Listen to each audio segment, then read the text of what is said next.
In December 2025, a Bilibili streamer named Lao suddenly became a viral sensation. The term kill line, originally from the gaming world, trended on major platforms. WeChat index surge, related questions on Jiu garnered over 20 million views, and even attracted public commentary from Fudan University Professor Shin Yi. How did a previously unknown streamer become a phenomenon in just a few weeks? Lao A, whose Bilibili account name is Squitch King, claims to be a Chinese student studying biology at a university in Seattle, USA. Because his live stream content frequently crossed the platform censorship lines, he was repeatedly banned, earning him the nickname Lao from his fans. Judging from his strong northeastern accent and his self-described childhood experience herding sheep, netizens speculate he might be from eastern Inner Mongolia. He also works as a forensic assistant at a local institution, his work involving body handling and organ donation coordination. This unique job exposed him to the darkest corners of American society. Lao Wei's live stream content can be described as hellish. He didn't tell stories of the idyllic life of studying abroad, but rather of Seattle's homeless, the rat people in the sewers, the unclaimed corpses frozen to death in winter, and ordinary families crushed by medical debt. His live streams feature no games, no singing or dancing, just him telling stories into the microphone, accompanied by still images. Each live stream lasted 3 to 4 hours, with an extremely high content density and massive amount of information. His narrative style was incredibly compelling. He didn't coldly state facts, but used a first-person perspective and detailed descriptions to make listeners feel as if they were there. He would tell stories of hungry children knocking on his door on a Halloween rainy night, of a 50-something black woman delivering food to earn bail money for her son, and of a programmer who, after being laid off from Microsoft, lived in a sewer and was eventually swept away by a flood. These stories were shocking, deeply impacting many Chinese netizens who had never truly understood the American underclass. However, Lao A's content was also controversial. Critics pointed out that many of his stories lack supporting evidence and cannot be found in mainstream American media. For example, regarding the claim that Seattle flood swept away a large number of former Microsoft programmers, some people checked reports from the Associated Press, ABC, and other media outlets, finding only one news report about a 33-year-old man who drowned after driving into a flooded area. No mention of mass programmers dying in sewers. Others questioned whether some of the details he described were consistent with the actual situation in the United States, such as the workflow of a forensic assistant and the legal procedures for handling remains. Supporters, however, argued that the social phenomena described by Lao are real. The United States does indeed have a large number of homeless people, a serious medical debt problem, and many people living on the edge of poverty. Whether the specific stories are entirely true is not so important. What matters is that he reveals an America obscured by mainstream narratives. Some also pointed out that Lao Wei's use of numerous euphemisms, such as using Gundam to refer to corpses, was precisely to circumvent platform censorship, which in itself indicates that his content touched on certain taboos. So, why did Lao Wei suddenly become popular at this time? Firstly, it's due to the scarcity of his content. For a long time, narratives about the United States on the Chinese internet have been dominated by two voices. One is a praise of the American dream, emphasizing equal opportunity and individual effort. The other is criticism from official media, which often degenerates into macro data and policy analysis. Lao Wei provides a third perspective, the field observations of an ordinary international student, presenting the true face of America's underclass through concrete stories and details. This sense of presence is something other narrative methods cannot provide. Secondly, there is the creativity of the concept. The term kill line accurately hits a nerve with many. Using language familiar to gamers, it describes a terrifying social mechanism. You may think you're living a normal life, but in reality, just one accident, one illness, or one job loss can be taken away in a combo, leading to utter ruin. This fear is universal, not only applicable to the United States, but also prompting many Chinese netizens to reflect on their own lives. Thirdly, there is the support from academia. Public comments by Fudan University Professor Shin Yi brought kill line from the Bilibili subculture into mainstream public discourse. Shin Yi elevated this concept to a theoretical level, arguing that it reveals a true form of the law of surplus value operation under American capitalism. This academic endorsement lends a certain legitimacy to Lao A's content and makes more people take his narrative seriously. Finally, there was the coincidence of timing. At the end of 2025, Sino-U.S. relations remained tense, and criticism of the U.S. was high in domestic public opinion. At the same time, the topic of comparing life in China and the U.S. on Xiaohongshu, a Chinese social media platform, continued to ferment, and many people began to re-examine the authenticity of the American dream. Lao A's content perfectly matched the social sentiment, becoming an outlet and a focus of discussion. Regardless of how Lao A is evaluated, one thing is certain. He allowed many Chinese netizens to see another side of American society for the first time. Those homeless people were no longer just statistics in news reports, but flesh and blood individuals with specific names, experiences, and tragedies. This seeing itself is valuable, even if it may contain exaggeration, misunderstanding, or even fabrication. Quick overview of core concepts of Lao A's live stream room. Develop a unique slang system, both to circumvent platform censorship and to serve as a marker of identity among fans. Here are some of the most important core concepts. Kill line asterisk originating from gaming terminology. This refers to the point at which an enemy's health falls below a certain threshold, allowing them to be killed by a combo attack. Lao uses it as a metaphor for the operating mechanism of American society.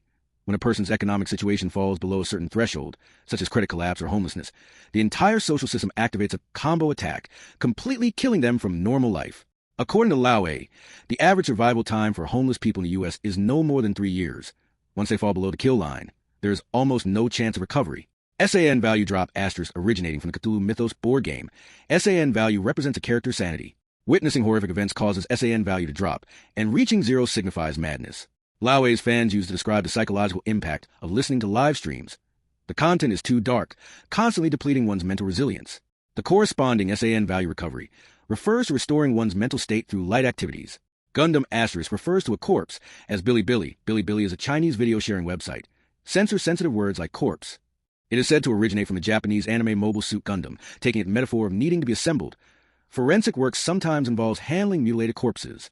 Collecting Gundams refers to the work of recovering and processing human remains. Slime refers to parasites or decaying matter on a body. Slimes are a common soft-body monster in games, used to subtly describe the process of decomposition. Disco rice is another similar expression, referring to maggots wriggling on a body. New Rome, a satirical term for the United States, implying that contemporary America is as decadent and corrupt as the late Roman Empire, often used in conjunction with Little Angel, referring to cases involving minors, to circumvent sensitive content censorship. Spiritual vision refers to the ability to see these dark realities. Lao sometimes claims to possess high spiritual vision, meaning his work allows him to see the dark side of American society more clearly than ordinary people. Fans also use opening spiritual vision to describe the state of having their worldview shattered after watching Labor A's livestream. Key event timeline. November 1st, 2025, Seattle's freezing rain Halloween night. The birth of his breakthrough. This was a live stream that propelled Locke to mainstream fame, and the starting point for most netizens to become acquainted with him. That night, Seattle was experiencing freezing rain, with temperatures around 10 degrees Celsius and humidity exceeding 90%. According to American Halloween tradition, children dress up in various costumes and go door-to-door trick-or-treating, a traditionally warm and lively holiday. However, the scene described by Locke was completely different. The children knocking on doors were wearing thin, inexpensive Halloween costumes, soaked to the bone and shivering. When they saw the hamburger Locke was eating, their eyes were fixed on it. They weren't there for candy. They were genuinely hungry. Locke shared his hamburger with the children, and then ordered over 30 more hamburgers to share with even more children. He discovered that the delivery person wasn't a young man, but a middle-aged black woman in her 50s. She was out delivering food all Halloween to earn bail for her son, who was in jail for stealing a car. Feeling sorry for her, Lao gave her a hamburger. The woman hugged Lao and said, "Thank you, I really didn't eat dinner tonight." Many of the children who asked for hamburgers also wanted to buy one for their parents, as their families hadn't eaten dinner either, but they were too embarrassed to ask. This live stream was originally 5 hours long, presented as a storytelling session with still images. It was later edited into various lengthy clips and circulated online. The Bilibili video upload time is marked as early morning of November 2nd, 2025. Observer.com compiled a complete transcript, and Professor Shin-Yi of Fudan University also specifically mentioned this episode in a subsequent video. The original video of Seattle's Ice Rain Night Halloween on Bilibili has surpassed 2 million views, and the cumulative views of the various clips are difficult to quantify. Ice Rain Night has become Lao-A's most representative label. Compared to his other live streams involving extreme content, this episode is relatively mild. There are not many bloody or terrifying descriptions, only a foreign student's first-hand observation of the lives of the underprivileged and his act of kindness within his means. This is why it became the first stop for many people to get into Lao, a popular online community for internet users. November 5th, 2025, the concept of the kill line explained systematically for the first time. This live stream, themed "The Devil is in the Details," lasted over an hour. For the first time, Laka systematically explained the concept of the American kill line, which later became a viral sensation online. The kill line is originally a gaming term. In competitive games like League of Legends and Honor of Kings, when an enemy's health falls below a certain threshold, the player can use a combo to instantly kill them. Laka used this metaphor to describe the operating mechanism of American society. When a person's economic situation falls below a certain threshold, the entire social system will activate a combo to completely kill that person from normal life. He described in detail how this combo works. First, there's a collapse of credit. Once a debt default occurs, the credit score will plummet, and in the U.S., credit score is considered a second ID card. With poor credit, you can't rent a house, can't get a loan, can't find a legitimate job, and even getting a SIM card is affected. Without a fixed address, one becomes a stability factor in the eyes of employers, making it even harder to return to the workforce. Long-term unemployment can lead to loss of health insurance, minor illnesses turning into major ones, further increasing medical debt, creating a vicious cycle of no money for medical care, increased debt, even harder to find employment. Ultimately, this person may become homeless, and according to Law A, the average survival time for the homeless in the United States is no more than 3 years. He listed several scenarios that could trigger this crisis: a car accident, a fall, a workplace injury, or even severe diarrhea. Anything that occurs at a time of economic vulnerability could be the final straw. He cited data showing that 37% of American adults cannot afford $400 in emergency funds, and 59% cannot afford a $1,000 unexpected expense. These figures come from a Federal Reserve survey and are largely accurate. This means that a significant proportion of Americans are constantly teetering on the edge of financial ruin, potentially falling into despair at any moment due to a small accident. November 17 to 18, 2025. Little Angels descend on New Rome. This live stream involves some extreme cases encountered in Lao A's work. The terms Little Angels and New Rome in the title are euphemisms unique to his live streams, used to circumvent platform censorship. According to fans, Little Angels refers to remains of minors, and New Rome is a sarcastic reference to the United States, implying that contemporary America is as corrupt and decadent as the late Roman Empire. This episode is considered one of the most disturbing of Lao A's live streams. A user on Jihu has compiled an AI transcript of this live stream, dated November 18, 2025. In this live stream, Lao A recounted some cases that were difficult for listeners to accept. He mentioned that in his work, he sometimes encounters Gundam infants, a euphemism for the remains of minors. He also discussed the various plights faced by American children, children of undocumented immigrants, children sacrificed by their parents, and children forced into child labor or street vending. The specific details of these cases were so heavy that many video editors added warnings like sanity-lowering warning and watch with caution during editing. However, this live stream was entirely depressing. Locke A also shared his experiences doing charity work outside his job and how he interacted with people from all walks of life in American society. He mentioned his extensive network, an East German professor who wrote him recommendation letters, a wealthy white man he drank with, a redneck godson, a 3 or 4-year-old boy, whom he adopted, a young black man working as a porter at the docks who wanted to study and become a doctor, Muslim brothers he prayed with at the mosque, and members of local gangs. This realism and down-to-earth feel convinced many viewers that his stories weren't fabricated. In mid-December, Seattle experienced unprecedented torrential rains, with rainfall breaking historical records. Multiple rivers breached their banks, and parts of the city were flooded. Emergency warnings were issued, and official reports indicated casualties. At this moment, Lao A mentioned in his live stream that his senior urgently called him to collect Gundams, because the floodwaters had washed out a large number of bodies of homeless people who had previously lived in the sewers, exceeding the normal processing capacity. The December 16th live stream was titled Ivy League Chicken Dinner Competition, and it mentioned the Seattle floods causing the Gundams to overflow. The most shocking story from this live stream was about a programmer. According to Lao A, during the wave of layoffs at major tech companies this year, many programmers from companies like Microsoft were laid off. Because Americans generally don't have a habit of saving money, some quickly fell into financial difficulties after losing their jobs, some even becoming homeless. Winters in the northern United States are very cold, so some homeless people moved into areas near steam pipes and sewers, with the hot water flowing through to provide relative warmth, preventing them from freezing to death. But these newbies didn't know that December is Seattle's rainy season. When the river breached its banks and flooded the sewers, these people living inside were swept away in one wave. This story sparked widespread discussion online, but also drew serious criticism. Media professionals reviewed reports from mainstream American media outlets, such as the Associated Press and ABC, but found no news reports about a large number of former Microsoft programmers living in sewers being swept away by floods, only a report about a 33-year-old man who drowned after driving into a flooded area. Critics argue that such significant news would not have gone unreported by mainstream media. Supporters, however, believe that tragedies involving the American underclass rarely receive mainstream media attention. This controversy remains unresolved. This live stream focused on maintaining mental health after prolonged exposure to negative information, a theme that can be summarized as the balance between reason and madness. SAN value is a concept from Cthulhu Mythos board game, representing a character's sanity level. When witnessing something excessively horrific, the SAN value decreases, reaching 0 signifying complete madness. Fans of Locke A used this concept to describe their experience listening to his live stream. The content was so shocking that it constantly drained my mental resilience. This particular live stream focused on how to regain sanity. Lao frankly admitted that facing such sanity-draining work every day, he definitely needed to find ways to avoid a mental breakdown. He shared his coping mechanisms. Chatting with the viewers in his live stream was one, as the normal netizens from China reassured him that he was still a normal person. Doing light things, such as running his lamb soup stall, he said he would set up a stall to sell lamb soup locally, and maintaining contact with various normal people to prevent himself from completely immersing himself in the darkness of his work. One of his quotes during the live stream was widely cited. "I need these normal listeners by my side to reassure me that I'm still a normal person," Without these anchors of reality, I'm afraid I doubt whether I'm already dead and being punished in hell. This statement reveals another layer of motivation behind his stories. Not only let domestic viewers understand another side of America, but also as a form of psychological relief and emotional catharsis for himself. Sanity draining and regaining sanity thus became his signature slang in his live stream. December 21st, 2025. The dividing line between heaven and hell. This live stream, lasting over an hour, focused on the physical segregation in American society. Lao A detailed the vast chasm between affluent and impoverished neighborhoods, pointing out that these two worlds are not only vastly different in economic terms, but also completely isolated in physical space. He used heaven and hell to describe these two worlds, arguing that although they exist in the same city, they're like two parallel lines that never intersect. Regarding affluent neighborhoods, Lao A described some details that are hard for Chinese netizens to imagine.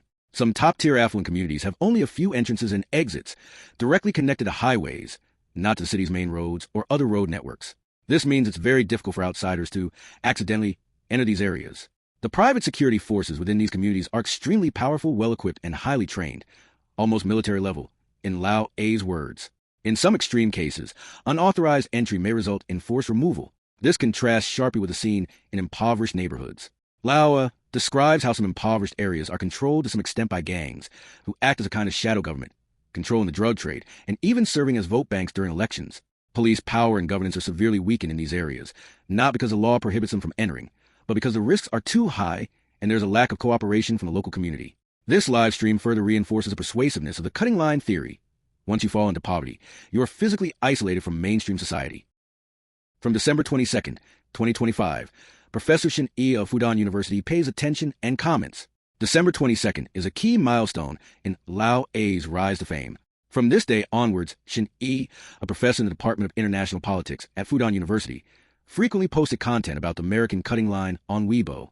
Shin Yi is a well-known internet celebrity professor on the Chinese internet, active on platforms such as Weibo, and has a large following on topics such as international politics and Sino-US relations. The WeChat index of the term cutting line surged during this period, marking the formal entry of this concept from the Bilibili subculture into mainstream public opinion arena. Shunny elevated the kill line to a theoretical level, arguing that it represents ordinary people rediscovering the true form of the law of surplus value under American capitalism through field observation. In his December 25th video, Yi's words reveal the truth. He systematically commented on the content of Lao A, pointing out that the inherent logic of the kill line is an inevitable product of the capitalist system. When someone faces a financial crisis, the surrounding institutional design does not aim to save that person, but rather to quickly stop the loss and completely strip away any salvageable capital. The objective result of this stripping is killing. Academic endorsement rapidly expanded Lao A's influence. A Bilibili account named Shin Yi's Transporter, authorized by Lao A, began systematically editing and disseminating his live stream content.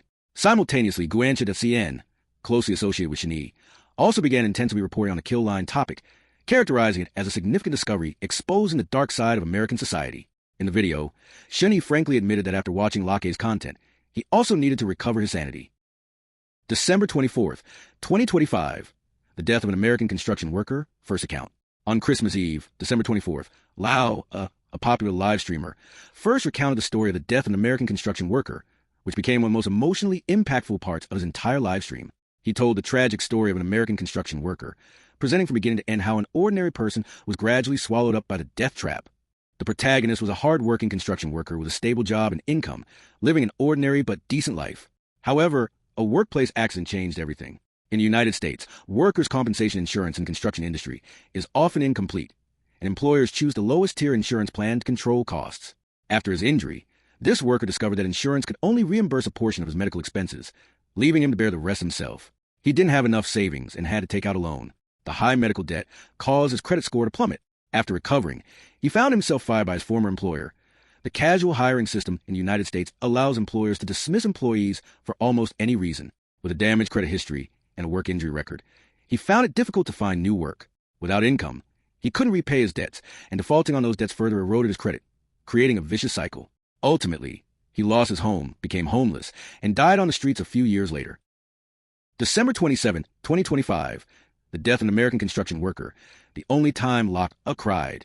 On December 27th, while continuing to recount the story of the death of a construction worker, Lao lost control of his emotions, becoming the only person in all his live streams to shed tears, hailed by fans as a masterpiece. A segment of this live stream garnered over 100,000 views, with a comment section filled with warnings like "to Hellish" and "watch with caution." When he spoke of the worker's struggles before his death, how he tried to get back on his feet, how he was repeatedly knocked down by systemic obstacles. Lao A's voice began to tremble. Finally, he broke down in tears. This genuine outpouring of emotion moved many viewers, making more people believe the story he told was true. Some commented that this live stream transformed the death line from an abstract concept into concrete, flesh-and-blood tragedies. On the same day, Labor also discussed the topic of how difficult it is for Americans to have a child, pointing out that having children in the U.S. can lead to family bankruptcy and a death line. This content continued to generate heated online discussions, further fueling the popularity of the death line topic. December 24th to 28, 2025, a viral sensation, breaking boundaries. In the days surrounding Christmas, the death line became a phenomenal hot topic on the Chinese internet. Multiple related terms repeatedly topped the trending list on platforms like Weibo, Bilibili, Douyin, and Jihu. Headlines such as "Americans admit the existence of the death line," "Programmer with a $450,000 annual salary becomes homeless after 6 months," and "The average lifespan of homeless people is only 50 years," spread virally. Various self-media accounts followed suit, interpreting and explaining the death line concept from different angles. On Jihu, the question, "Why was the U.S. death line only recently, December 2025, discovered?" garnered over 20 million views, nearly 5,000 followers, and over 2,000 answers. Mainstream media outlets also began reporting on the issue, with Phoenix.com publishing a commentary by Shani titled, "The Kill Line is Part of America. Its other name is Capitalism." Meanwhile, the concept of the kill line spread to the English-speaking community. Posts discussing the term appeared on platforms like Reddit, and some Chinese Americans attempted to explain the concept to their American friends. However, the controversy surrounding the veracity of Prison A's content also intensified. The question how much of Lao A's content is true garnered significant attention on Jihu, with critics pointing out a lack of evidence and inconsistencies between the story and reality in the United States.